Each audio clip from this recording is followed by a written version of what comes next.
Zuliana Lainez, presidenta de la Asociación Nacional de Periodistas del Perú. Zuliana, la ANP ha celebrado un aniversario más, 95 años. ¿En qué contexto celebra la ANP este nuevo aniversario? ¿Cómo lo podrías describir la situación actual de la prensa en el Perú? Bueno, un contexto que es bastante retador para el periodismo y para una institución como la nuestra, en momentos en los que el país tiene más debilitada la institucionalidad. De hecho, organizaciones como la nuestra, que está muy próxima a cumplir 100 años, de hecho, lo hemos dicho siempre, que una organización centenaria, que son pocas en el país para el sector, es un honor que una de sus organizaciones vaya a convertirse dentro de poco en una organización centenaria, pero eso le da alta responsabilidad no solo con las y los periodistas, no solo con el periodismo, sino también con la democracia, ¿no? Esta institución que nació el 21 de julio de 1928 ha sido protagonista también de varios momentos álgidos de la vida republicana, el caudillismo en un inicio, ha vivido la autocracia del fujimorismo. Probablemente para nosotros, mucha gente hoy nos dice, este es el peor momento que está pasando el periodismo en el país, ¿no? Y nosotros les decimos, es un muy mal momento para el periodismo, para los periodistas, para la democracia, para la institucionalidad. Pero ha habido muchos. Pero sin duda, yo no me atrevería a decir que es el peor, ¿no? Porque entre el 80 y el 2000, y eso no hay que olvidarlo, nosotros perdimos periodistas. Nosotros tenemos en la asociación un registro, por lo menos en ese periodo, entre el 80 y el 2000, de más de 50 periodistas asesinados. Era una época en la que desaparecían a colegas. De esa época vienen casos emblemáticos como el caso de Jaime Ayala, corresponsal del diario La República en Guanta, desaparecido a consecuencia de su trabajo periodístico. De esa época viene el caso de Pedro Yauri, ¿no? Y en el caso de Pedro Yauri, con toda propiedad, porque hay una sentencia judicial sobre ello, podemos decir que asesinado por miembros del Grupo Colina, pero no un caso donde podamos contar justicia al 100%, porque el cuerpo de Pedro Yauri todavía no aparece. De ese momento vienen casos como el de los mártires de Uchurajay, ¿no? Sí. O sea, yo no puedo comparar la gravedad que tiene el momento actual, donde por supuesto que hay impedimentos al ejercicio de la libertad de expresión, donde la prensa es un blanco deliberado de ataques, con lo que fue la época del 80 y los 90, ¿no? O sea, de hecho, para mí, y lo digo como presidenta de la ANP, porque esto lo hemos conversado y evaluado hacia la interna, el peor momento para el periodismo de nuestra vida republicana fueron esas 2 décadas. Sin duda, digamos, la desaparición y la muerte de personas, en este caso específico de periodistas, siempre va a ser el peor escenario. Pero el momento actual, digamos que tiene características, tiene rasgos de ese escenario que fue el régimen fujimorista. Sí, sin duda hay varios patrones que se repiten, ¿no? Y primero, yo hablaría del nivel de represión policial contra el ejercicio de la prensa. Uno siempre está haciendo en el sector parangones con los peores momentos de la historia y de cómo te vas acercando a situaciones límite, y nosotros estos niveles de represión policial que hay contra nuestros colegas, especialmente contra los que están en primera línea, fotoperiodistas, camarógrafos, reporteros, es un patrón que repetimos de esa peor década para el ejercicio, de esas 2 peores décadas para el ejercicio del periodismo, ¿no? No es poco.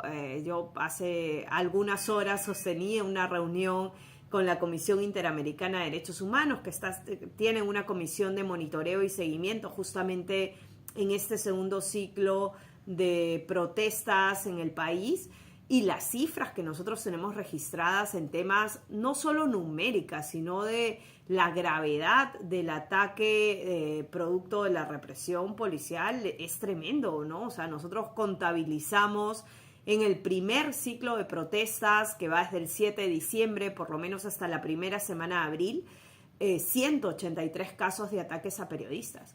Y lo más grave, por lo menos en esa primera foto del primer ciclo de protestas, es que el 60% de los casos son responsabilidad de fuerzas del orden.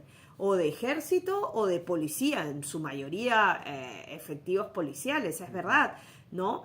Pero esa situación es grave en un país como el nuestro, porque se supone que un contexto de protesta social, de movilizaciones, en las que los periodistas sabemos que el riesgo y la vulnerabilidad, por supuesto que los riesgos son mayores. Nadie dice que la cobertura de una protesta es el hacer una entrevista en medio de la inauguración de un paseo cultural. O sea, los riesgos se elevan, pero uno espera que en esos momentos el Estado cumpla con su deber, ¿no? Y su Estado es garantizar actividad periodística. O sea, lo que no te esperas es que el Estado sea el agresor. Y en este caso el Estado ha sido el agresor, porque lo han sido policías, lo han sido miembros del ejército, casos graves, disparo de perdigones a nuestros colegas, lo vimos hace algunos días, pero también lo vimos a los alrededores del aeropuerto de Juliaca con el fotoperiodista de EFE, Aldair Mejía, 2 meses sin poder volver a actividad periodística y 0 responsabilidades en el Ejecutivo, ¿no? Ni responsabilidades políticas, porque tienes ahí todavía un ministro del Interior y de Defensa.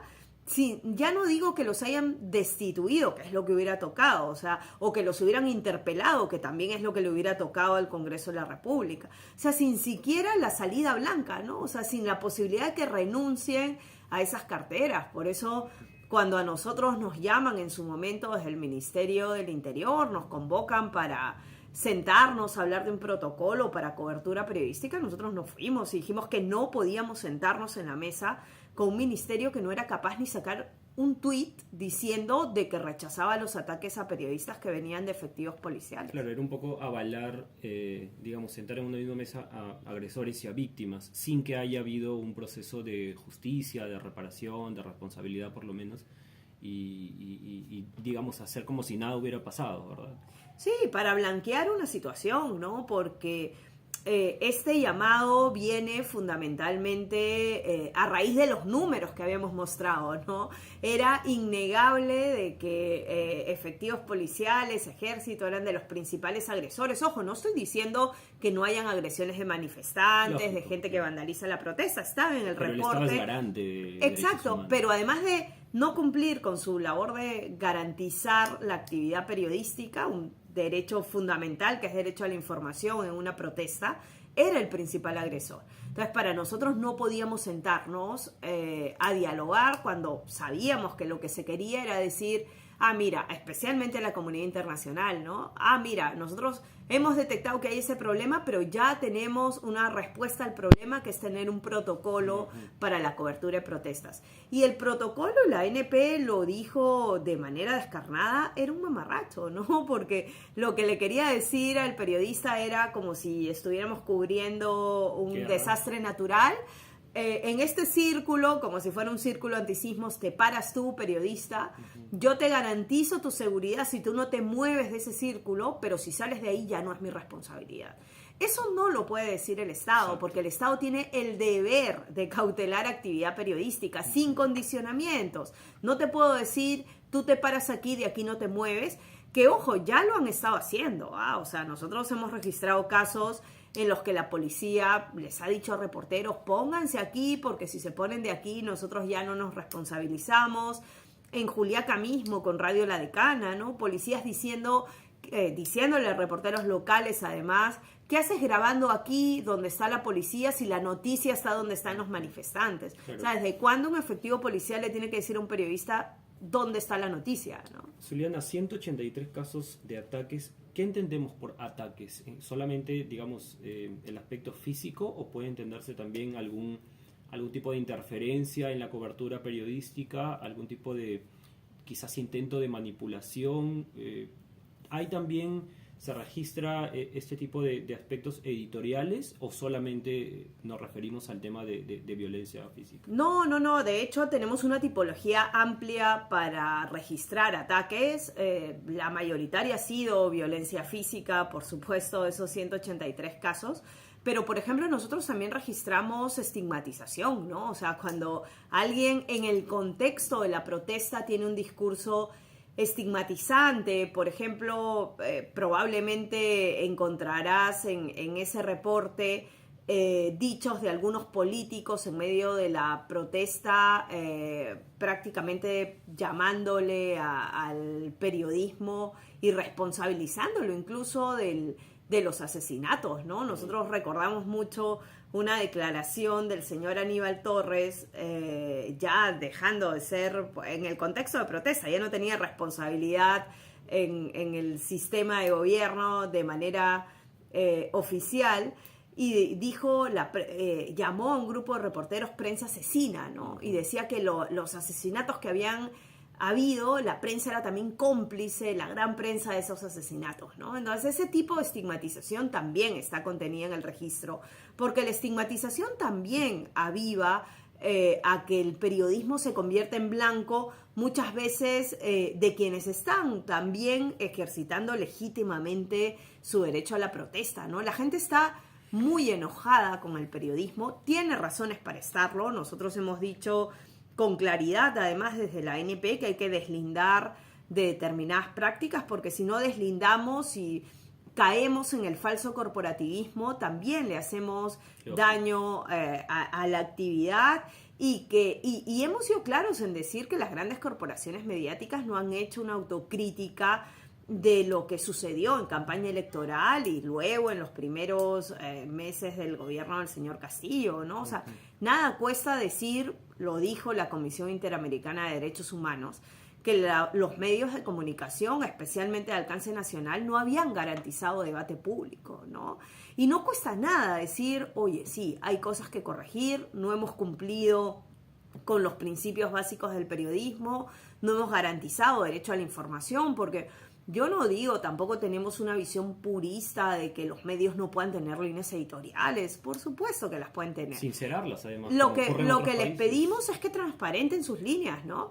Y que esas líneas editoriales no terminen impactando actividad informativa. Claro. O sea, para nosotros era muy gráfico un cierre de campaña de segunda vuelta electoral, 2 candidatos, y que tú solo difundas el cierre de campaña de una candidata y el otro candidato no existe en el espectro informativo. Eso vulnera libertades informativas, vulnera derecho a la información, y eso de ninguna forma se puede sustentar en línea editorial, ¿no? O sea, la línea editorial no te puede afectar el derecho a la información de la ciudadanía. Zuliana, además de todo el panorama que has descrito, que por supuesto resume muy bien cómo ha sido el manejo, la cobertura informativa, hay un hecho característico, particular, que ha sucedido recientemente. Uno de los canales de televisión de mayor, digamos, alcance, que es Latina, ha sumado como miembro de su directorio a una persona que proviene del sector privado.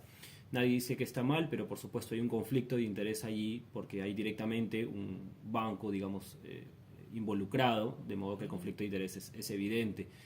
En opinión tuya o de la ANP, ¿se debería sincerar este tipo de conflictos de interés? ¿Cómo lo evalúa? Ya no necesariamente como un tema empresarial, sino como un tema de ejercicio netamente de periodismo, y si esto interfiere en la labor de los periodistas, que muy probablemente no necesariamente se van a, digamos, poner afín a lo que el presidente o el director diga, pero que pueden ver de algún modo mellada o interferida su labor. Sí, hay situaciones que pueden terminar generando autocensura, ¿no? Y una de las cosas que nosotros decimos y demandamos de manera puntual es que se transparente los conflictos de interés que hay. Los dueños de los medios tienen muchísima propiedad cruzada, ¿no? Entonces, a veces ni siquiera el hacer del medio de comunicación es rentable. El medio de comunicación sirve para rentabilizar otras inversiones que tienes en el propio sector privado. Para nosotros, por lo menos en lo personal, yo enseño en la Facultad de Estudiantes de Periodismo y siempre les digo que revisemos una investigación muy buena que reveló y que todavía está disponible. Creo que pocas cosas han cambiado a pesar de que han pasado algunos años, que relevó Ojo Público, que se llama Los Dueños de la Prensa, ¿no? Claro. Entonces, cuando uno puede acceder a ello, cuando uno puede entender de que los miembros de directorio de una determinada corporación mediática también tienen un montón de intereses en, no sé, en el negocio de la construcción o en alguna línea aérea o en la banca. Uno puede terminar entendiendo muchas veces incluso algunas posturas editoriales, ¿no? Ya digo, no está mal, ¿no?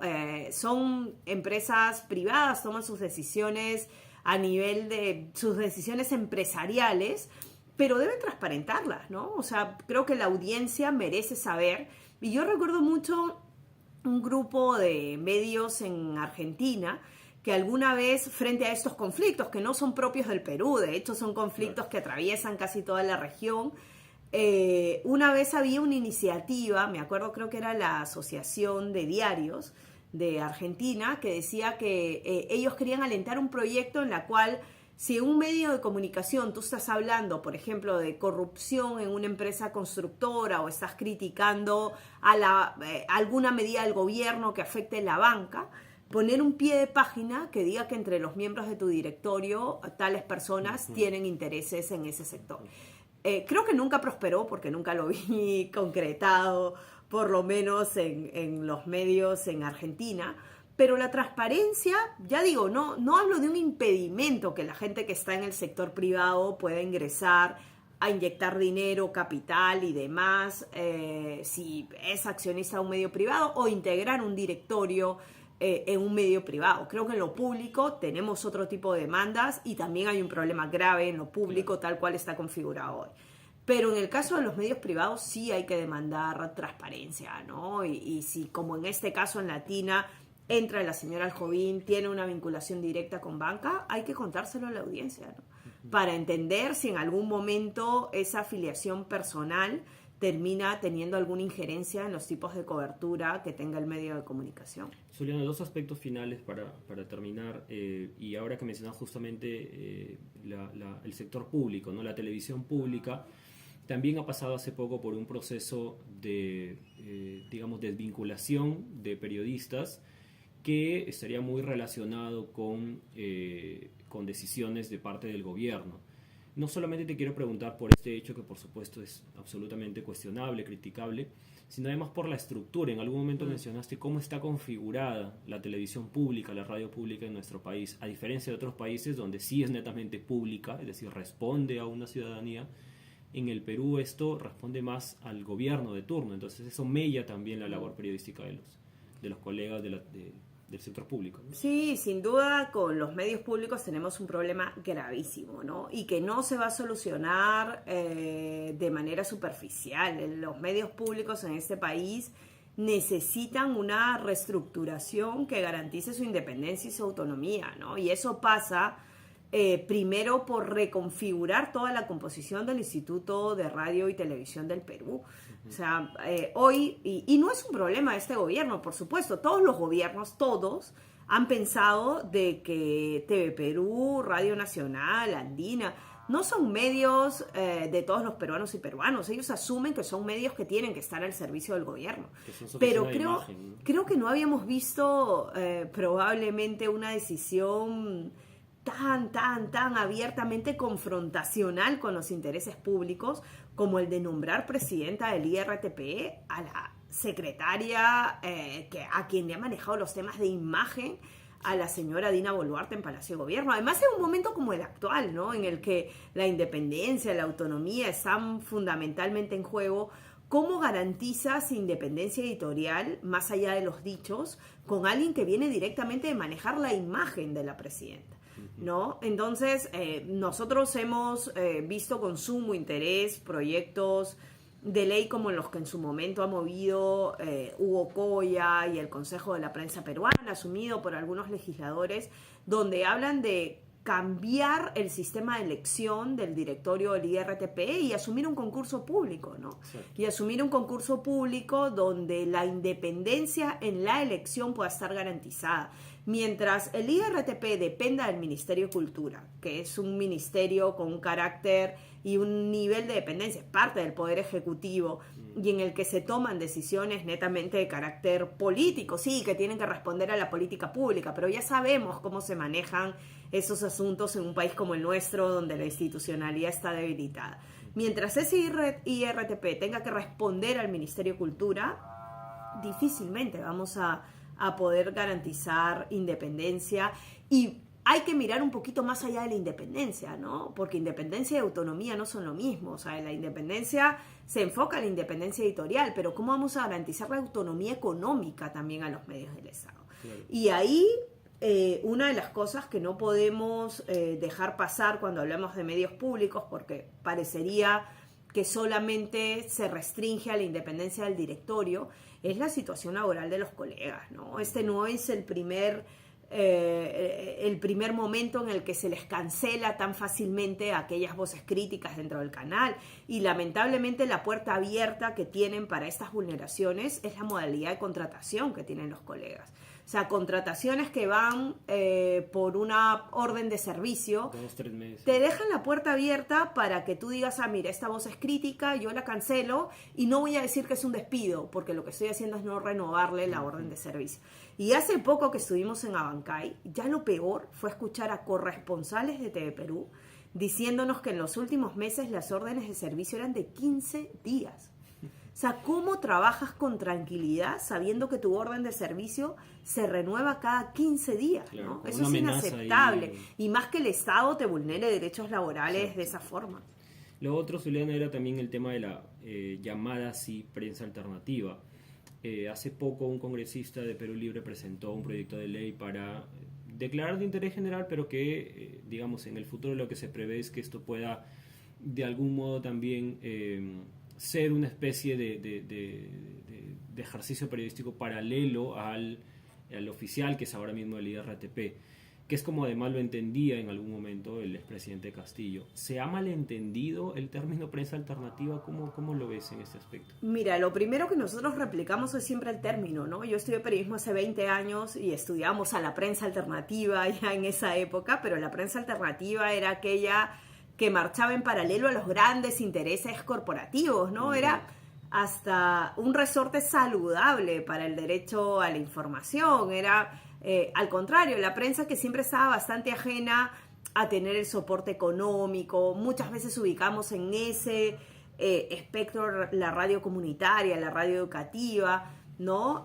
Y lo primero que nosotros advertimos es cierto grado de manipulación en el uso del término, ¿no? O sea, ¿qué es la prensa alternativa, ¿no? Y aquí en la ANP, de hecho, lo hemos discutido mucho, ¿no? De cómo vamos a distinguir el espectro mediático que tenemos. Y nosotros más o menos lo hemos intentado dividir así, ¿no? La prensa tradicional, que es la prensa con los soportes, exacto, espectro radioeléctrico, legalmente asignado a un medio de comunicación, los medios tradicionales. Luego hemos abierto una franja intermedia, que es la de la prensa independiente, que es la prensa independiente de los grandes poderes económicos, políticos del país. No sé, ahí estaría Ojo Público,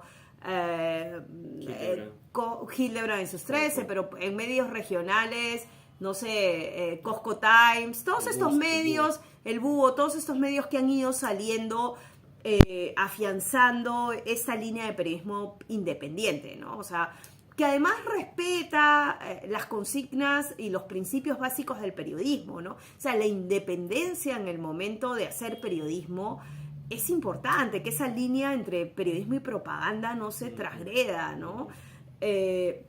Y el tercer bloque, ya digo, esta ha sido una discusión bien fuerte dentro para poder ubicar y saber distinguir el espectro, además cuando hacemos monitoreo, agresiones y todo eso, que ahí también es importante.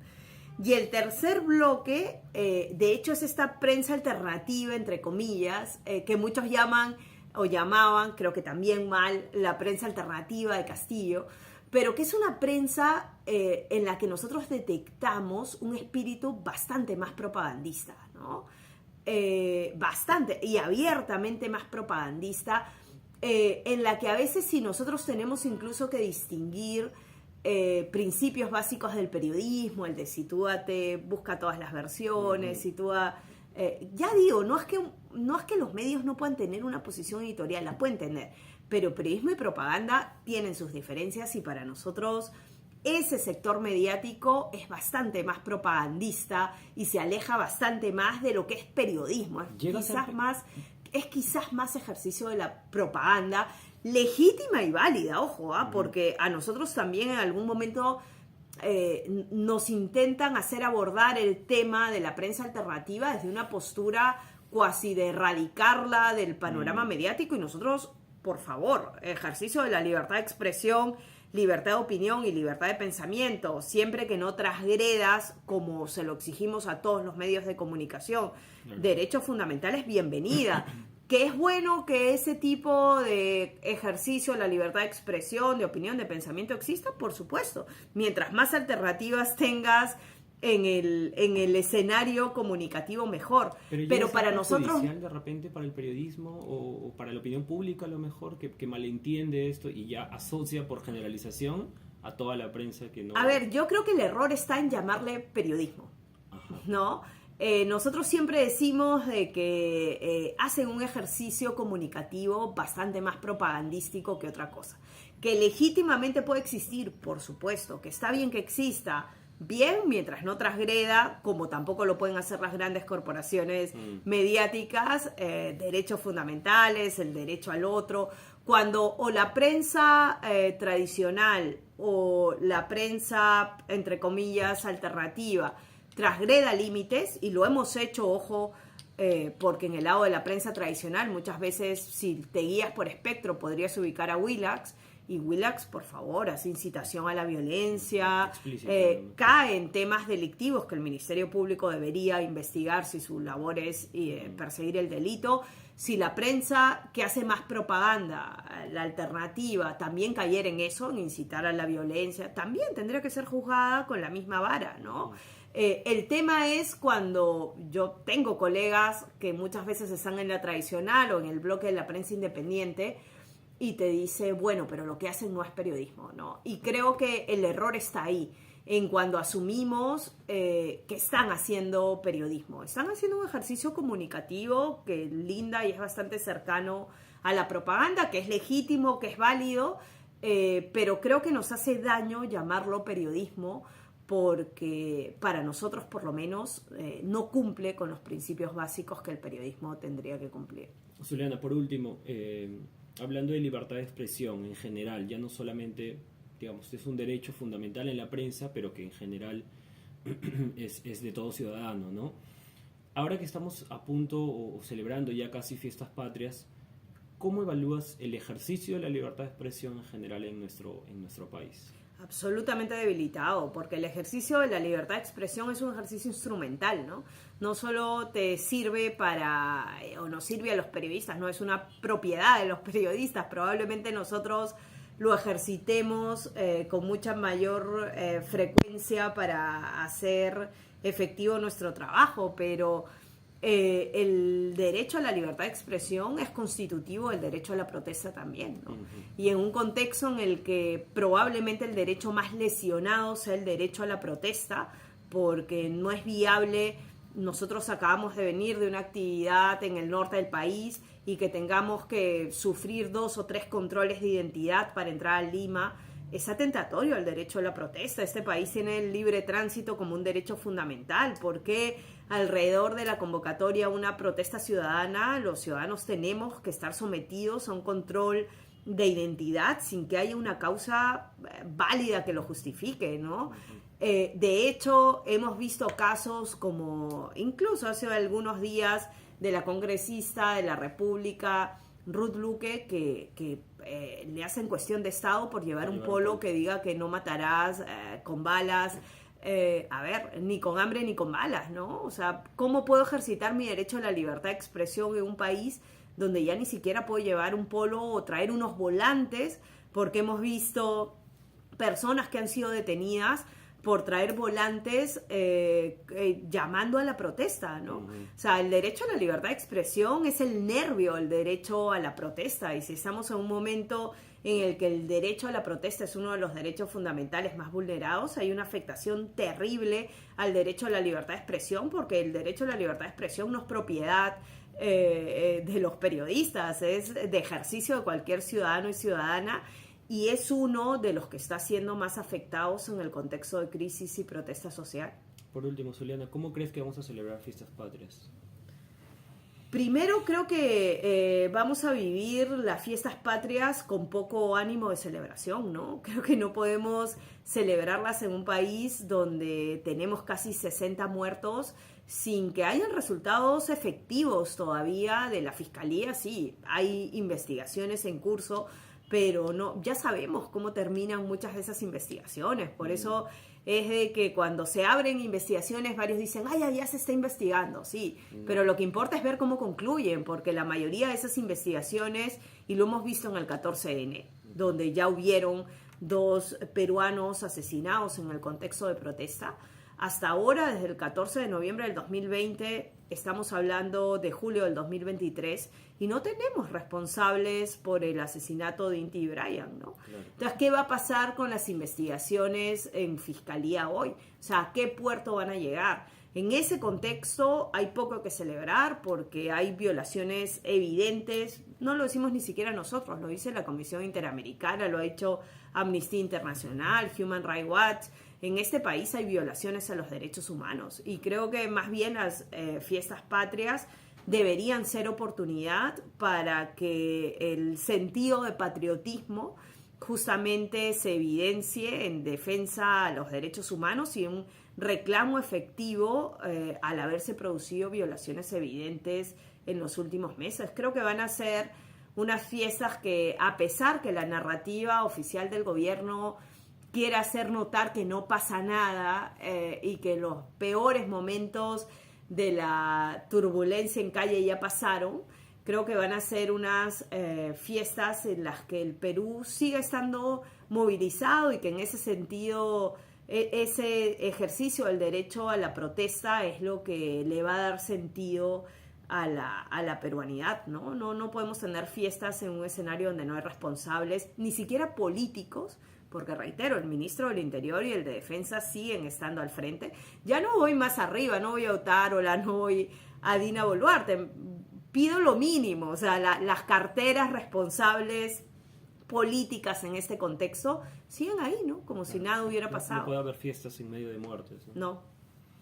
Gracias, Juliana. A ustedes.